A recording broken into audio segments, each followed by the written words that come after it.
मुअज़्ज़ज़ नाज़रीन, अस्सलामु अलैकुम। हम बात करेंगे वर्ल्ड कप की, जिसमें भारतीय टीम को एक शर्मनाक हार का सामना करना पड़ा और दूसरी तरफ न्यूजीलैंड टीम की जितनी भी तारीफ की जाए कम है।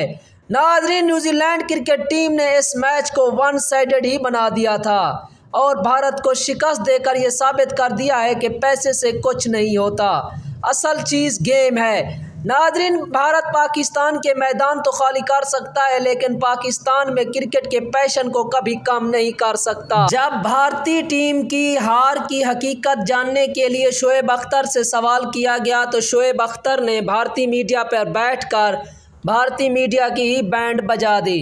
नाज़रीन, शोएब अख्तर ने कहा कि यह सब कुछ मीडिया की वजह से हो रहा है, जो बढ़ा चढ़ा कर बातें करते हैं। पाकिस्तान के मैच से कबल भी भारतीय मीडिया बड़ी बड़ी बातें कर रहा था कि पाकिस्तान मैच कभी नहीं जीत सकता, लेकिन पाकिस्तान ने जीत कर दिखाया।